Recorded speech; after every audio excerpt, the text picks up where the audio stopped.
Armand, bon après-midi, enfin bonjour pardon à tous. Et donc on va parler maintenant de la mesure du débit cardiaque par l'analyse du contour de l'onde de Poux, mais d'un contour de l'onde de Poux particulier puisqu'il doit être apprécié de façon non invasive. Et avant de commencer cette présentation, je déclare que j'ai pour conflit d'intérêt d'être membre du Medical Advisory Board de la société Pulsion, et aussi que deux sociétés dont je vais parler, la société CN System et BMI, nous ont prêté des appareils qui ont servi à faire des recherches que je vais d'ailleurs vous exposer. Concernant ce sujet, en 2014, je pense qu'il y a deux questions essentielles qui se posent à nous. La première, c'est de savoir comment ça fonctionne. Et la deuxième, c'est tout simplement de savoir si cette estimation du débit cardiaque à partir de la pression artérielle non invasive est fiable et valide de facto. Commençons par la technique. Finalement, l'analyse du contour de l'onde de Poux, on l'a vu. Pardon, excusez-moi.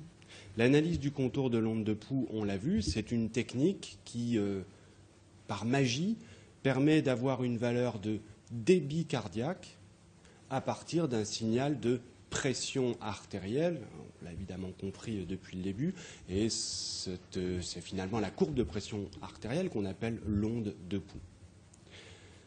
Donc ça, c'est l'analyse du contour de l'onde de Poux telle qu'elle peut être faite avec une courbe de pression artérielle obtenue avec un cathéter de façon invasive. Le principe ici, c'est que cette analyse du contour de l'onde de Poux se fait à partir d'un tracé de pression artérielle obtenue de façon non invasive. Il faut bien comprendre que pour faire ceci, il faut construire une courbe de pression artérielle non invasive, une véritable courbe à partir de laquelle on puisse analyser le contour de l'onde de Poux. Alors comment est-ce que justement on peut estimer la pression artérielle de façon non invasive? Le système qui est... Alors, il y a deux systèmes. Pardon, je ne sais pas ce qui se passe là, mais la diapositive passe toute seule. Sinon, ça va être vite fini. Alors, il y a deux types de systèmes qui permettent aujourd'hui d'estimer la pression artérielle de façon non invasive. Il y a les systèmes dont je vais parler là, donc c'est les systèmes de photoplétismographie.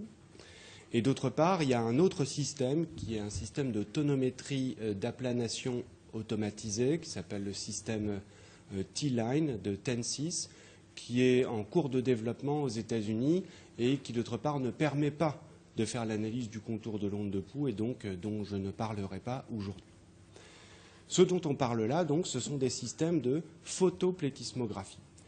Ces systèmes permettent, avec un appareil très simple, avec simplement un doigtier pneumatique autour du doigt, d'obtenir une courbe de pression artérielle de façon totalement non invasive. Comment est-ce que ça fonctionne? Eh bien, en fait, on est d'accord que le signal de plétismographie, comme celui qu'on utilise pour mesurer la saturation pulsée en oxygène, mesure en fait le volume qu'il y a à l'intérieur d'un volume de tissu, c'est-à-dire notamment le volume qu'il y a dans les vaisseaux sanguins et dans les artères. Donc avec ces systèmes, on a finalement inclus dans le doigtier qui entoure le doigt un émetteur et d'autre part un récepteur d'un signal de plétismographie. Ça, c'est la première chose. Et deuxièmement, attaché à cet émetteur capteur de plétismographie, il y a un ballonnet qui entoure le doigt.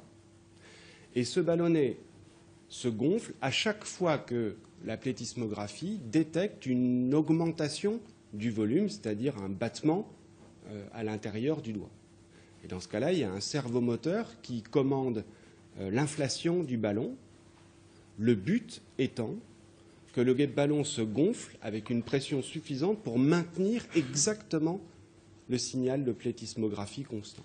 Donc dès que le signal tend à augmenter parce qu'il y a un battement artériel à l'intérieur du doigt, immédiatement le ballon se gonfle avec une pression suffisante pour le maintenir stable, etc., tout au cours du battement. Et de la même manière, lorsque la pression artérielle rediminue, la déflation du ballon se fait extrêmement précisément et aussi extrêmement rapidement de façon que le volume à l'intérieur du doigt reste constant. Donc vous comprenez qu'avec ce système-là, on relie le pouls et donc le volume des artères, d'une part, avec la pression qu'il y a à l'intérieur du ballon. Et on peut mesurer la courbe de pression à l'intérieur du ballon. Et cette courbe de pression, c'est la courbe de pression artérielle non invasive.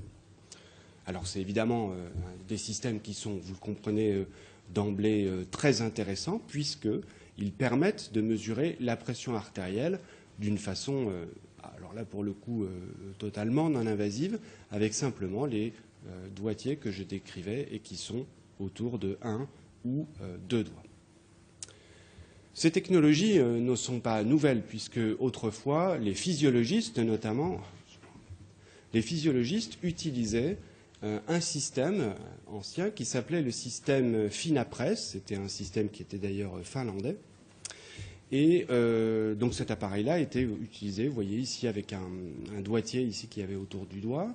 C'est des systèmes qui servaient à mesurer la pression artérielle, notamment dans les études de physiologie autour de l'hypertension artérielle. Mais ce système avait des limites, d'abord parce qu'il y avait des problèmes technologiques qui le rendaient peu fiable, et ensuite parce que la pression à l'intérieur du ballon était assez forte, de sorte qu'on avait du mal que la pression était trop forte et que ça faisait un syndrome de blue finger et qui rendait les choses difficilement envisageables chez des patients de soins intensifs ou de blocs opératoires. Par la suite, ce genre de système a évolué pour aboutir aujourd'hui, et c'était signalé tout à l'heure par nos collègues dans la première intervention, à l'utilisation de 2 systèmes différents de mesure de la pression artérielle non invasive, le système SYNAPP de CN Systems et le système NextFin de BMI qui a été racheté par Edwards. Les 2 systèmes fonctionnent selon le même principe. Pour aller tout à fait dans les détails pratiques, vous voyez ici que le système SYNAPP, vous l'aviez signalé d'ailleurs, fonctionne avec un ballon autour de 2 doigts, tout simplement parce que pour éviter ce syndrome du blue finger, et c'est un peu inconfortable au bout d'un moment, de temps en temps, l'appareil change de doigtier pour faire la mesure entre l'index et le majeur, alors que le système NextFin, lui, ne comporte qu'un seul doigtier autour du doigt.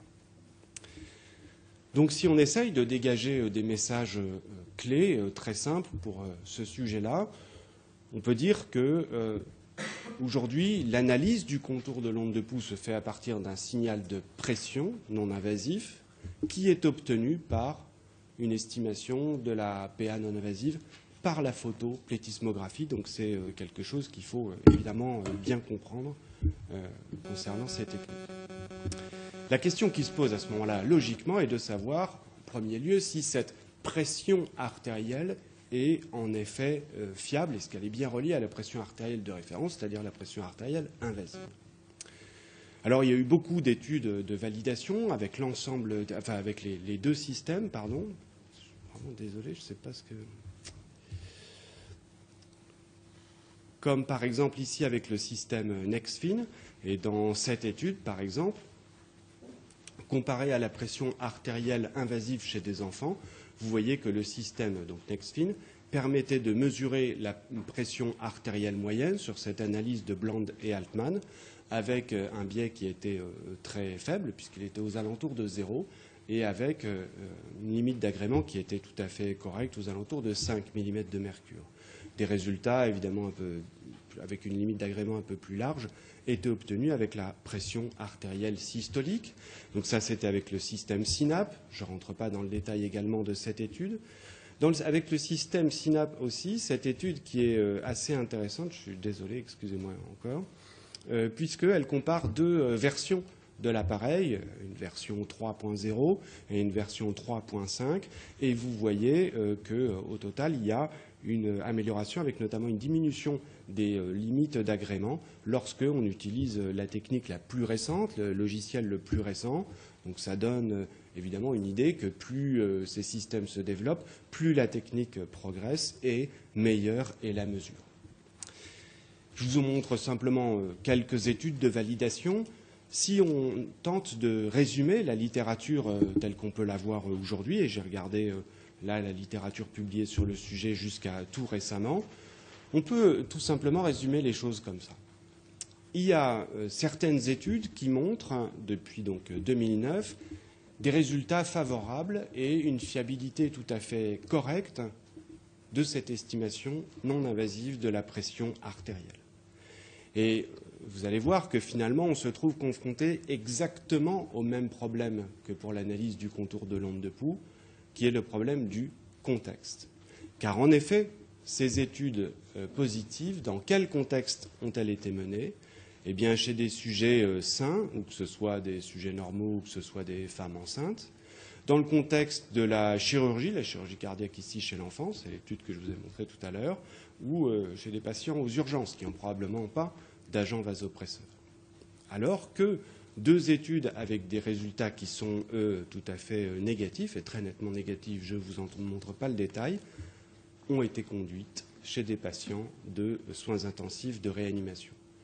Suggérant, alors sans que ça puisse être démontré au plan technique, que le fait que ces patients de réanimation reçoivent des vasopresseurs, le fait qu'ils aient des variations importantes des résistances vasculaires systémiques, comme l'a indiqué Mathieu Biet, fausse cette analyse non invasive, cette estimation non invasive du signal de pression artérielle, de sorte qu'aujourd'hui, en 2014, il me semble raisonnable d'affirmer que l'estimation de la pression artérielle par ces systèmes de photoplétismographie est fiable en dehors du contexte de la réanimation, sans qu'on puisse exclure que des améliorations technologiques puissent améliorer cette performance, la performance de ces systèmes dans ce contexte particulier. Donc ça, c'était pour la première étape qui permet d'estimer la courbe de pression artérielle de façon non invasive. La deuxième étape consiste à analyser le contour de l'onde de Pou obtenu de façon non invasive. Et à ce moment-là, on rejoint exactement le processus qu'on a vu au cours des deux exposés précédents, et finalement l'instrument magique qui va permettre de transformer un signal de pression artérielle en débit cardiaque. Alors tout ça a été très détaillé, donc je ne vais évidemment pas le reprendre. Simplement pour dire, et parce que ça s'applique à la pression artérielle non invasive, que cette analyse du contour de l'onde de Pou repose sur 4 principes fondamentaux. 4 vérités, si vous voulez. Le premier principe, c'est que, on l'a vu, ce qui est ici en orange, l'air sous la portion systolique de la courbe de pression artérielle aortique est proportionnel au volume d'éjection systolique. C'est affirmé par la physiologie. Néanmoins, il y a un facteur de calibration, et le deuxième principe, c'est que ce facteur de calibration, K, que vous avez détaillé tout à l'heure, est inversement proportionnel à la compliance, à la souplesse, à la compliance artérielle. Une troisième vérité physiologique qui est très très importante à connaître pour ces systèmes, c'est que l'amplitude du signal de pression artérielle n'est pas constante tout le long de l'arbre artériel et que l'amplitude du signal de pression augmente entre l'aorte et les artères périphériques. C'est ce qu'on appelle le phénomène d'amplification de l'onde de Pou. Et à cause de la réduction du diamètre des artères, eh bien, l'amplitude du signal augmente. Vous avez donc en rouge une courbe de pression au niveau de l'aorte thoracique et de l'autre côté une courbe de pression que là vous connaissez bien puisque c'est la courbe de pression qu'on obtient avec un cathéter artériel radial. Et ça c'est très important parce que tous les systèmes que l'on va utiliser pour l'analyse du contour de l'onde de Pou, qu'il s'agisse de ceux avec un cathéter artériel ou ceux avec un système de photoplétismographie, ne font qu'enregistrer une pression artérielle périphérique. Et donc tous ces systèmes vont utiliser un principe qui est celui de la fonction de transfert, en d'autres termes, dans leur logiciel de fonctionnement, y compris un truc qui permet de transformer une courbe de pression artérielle périphérique, au niveau radial, au niveau du doigt, en courbe de pression aortique. Et c'est bien cette courbe de pression aortique qui a une aire sous la portion systolique proportionnelle au volume d'éjection systolique. Enfin, le quatrième principe, c'est que ce phénomène d'amplification de l'onde de Pou est dépendant des résistances et du tonus vasomoteur. Et donc, en d'autres termes, la relation entre pression radiale ou pression digitale et la pression aortique dépend des résistances artérielles. Alors donc voilà les principes. Donc finalement, comment est-ce qu'un constructeur ou des ingénieurs qui tentent de construire un appareil qui estime le débit cardiaque à partir de la pression artérielle, comment est-ce que ces appareils doivent fonctionner? Ils doivent répondre aux 3 problèmes posés par ces principes. Tout d'abord, il faut que le système analyse la forme du signal, qu'il y ait à l'intérieur un système qui permette de faire l'analyse géométrique de façon fiable de la courbe de pression artérielle. Deuxièmement, c'est un problème fondamental, et c'est ce dont nous a parlé Mathieu Biet, ces systèmes doivent estimer la compliance artérielle. Je l'ai dit juste avant, ces systèmes doivent estimer quelle est la pression aortique à partir de la pression périphérique, et c'est quelque chose qui est particulièrement difficile à faire, et le tout en tenant compte du niveau du tonus vasculaire. Et donc vous voyez que technologiquement, même si dans la boîte noire que signalait Mathieu, les choses semblent assez magiques, eh bien en fait, à l'intérieur, il y a des systèmes qui sont éminemment complexes.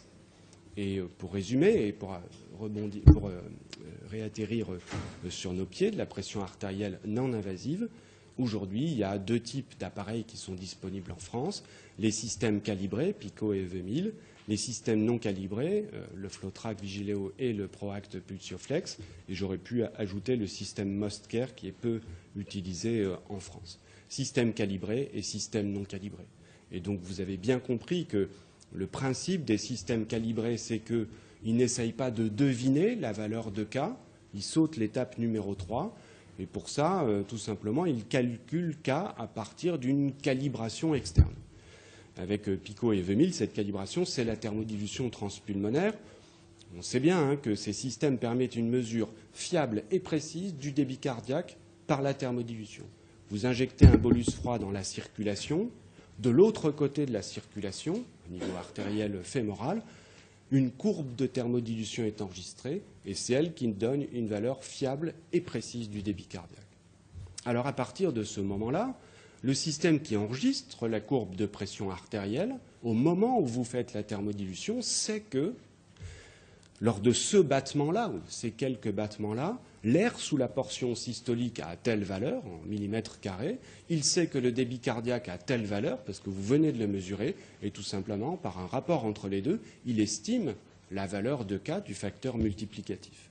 Et comme ces systèmes enregistrent la pression artérielle de façon continue, eh bien, par la suite, ils font une estimation, à partir de cette estimation initiale de K, ils font une estimation du volume d'éjection systolique battement par battement en utilisant un algorithme d'analyse du contour de l'onde de pouls. Alors que les systèmes non calibrés fonctionnent différemment puisqu'ils ne mesurent pas le débit cardiaque autrement que par l'analyse du contour de l'onde de pouls et ce volume d'éjection systolique est multiplié par un facteur K qui est qui est estimé à partir d'une analyse géométrique complexe et de données démographiques de la courbe de pression artérielle. Donc, dès le début, ces systèmes estiment la valeur du volume d'éjection systolique et on comprend donc que, par essence, ces systèmes sont moins fiables et moins précis que les systèmes précédents et ceci, bien entendu, est à mettre en contrepartie de l'avantage qu'ils apportent de ne pas nécessiter de cathéter artériel. Et donc, à côté des 2 systèmes qui ont été très développés, aussi du système MostCare, il faut ajouter aujourd'hui un des systèmes d'analyse de pression artérielle non invasive qui est le système NextVin, qui fait l'analyse du contour de l'onde de pouls non invasive. Le système SYNAP essaye de développer le même genre d'algorithme, mais sans que ce soit pour l'instant mis sur le marché. Donc ce système enregistre la pression artérielle non invasive comme il sait le faire depuis quelques années avec le doigtier autour du doigt et sur l'écran s'affiche une valeur de débit cardiaque tout simplement. Pour finir, est-ce que cette technique est effectivement validée? Eh bien, lorsque on regarde l'ensemble de la littérature, et on peut la résumer ici, on voit que c'est pareil. Il y a des études qui sont positives, les voici, et il y en a d'autres qui sont négatives. Qu'est-ce qui distingue ces 2 types d'études? D'une part, le fait que les études positives soient conduites chez des sujets normaux ou des sujets de bloc opératoire ou après la chirurgie cardiaque, mais après avoir stoppé l'adrénaline ou la dobutamine, alors que les études négatives ont systématiquement été menées chez des patients de soins intensifs. Par exemple, dans cette étude qu'on avait menée avec Fabien Picard et Jean-Louis Teboul, chez des patients de réanimation, 45 recevant de la noradrénaline, vous voyez que le pourcentage d'erreur, qui doit théoriquement être inférieur à 30%, était à moins de 57% quand on comparait le système Nexfin avec la thermodilution transpulmonaire utilisée comme technique de référence. Le taux de concordance, qui était de 76%, n'était pas extrêmement élevé, ce qui veut dire qu'il y a une proportion, enfin il y a 24% des patients chez lesquels, quand le débit cardiaque augmentait en vrai, eh bien, le système Nexfin considérait au contraire qu'il diminuait et vice-versa, ce qui pose encore plus de problèmes que l'estimation d'une valeur précise, absolue, de la valeur de débit cardiaque. Même genre d'étude, en tout cas dans le même contexte, mené par Marc-Olivier Fischer et Jean-Luc Fellahi, avec un pourcentage d'erreur qui est, et le même système, Nexfin, qui est tout à fait comparable à celui qu'on avait obtenu aux alentours de 50%. Et ici, une étude encore plus récente qui vient d'être publiée dans Anesthesia par l'équipe de Jean-Louis Vincent. Et vous voyez qu'ici, le pourcentage d'erreur est de pas moins de 448% chez ces patients de réanimation, beaucoup recevant de la noradrénaline. Le système Nexfin est absolument non fiable pour mesurer le débit cardiaque. Et la concordance, vous voyez, n'existe pas. Il n'y a même aucune relation entre les changements de débit cardiaque Nexfin et les changements de débit cardiaque mesurés ici par l'échographie. Et donc le dernier message clé, c'est sans doute de dire aujourd'hui que l'estimation non invasive du contour de l'onde de pouls par le système Nexfin n'est pas fiable chez les patients de réanimation. On peut sans doute y ajouter les patients de bloc opératoire avec des variations très importantes de résistance vasculaire systémique, notamment les patients de transplantation hépatique ou de résection hépatique dont Mathieu Biet a l'expertise. Mais aujourd'hui, et avant peut-être l'amélioration de ces systèmes ne peuvent pas, à mon sens, être utilisés dans les services de soins intensifs. Je vous remercie pour votre attention.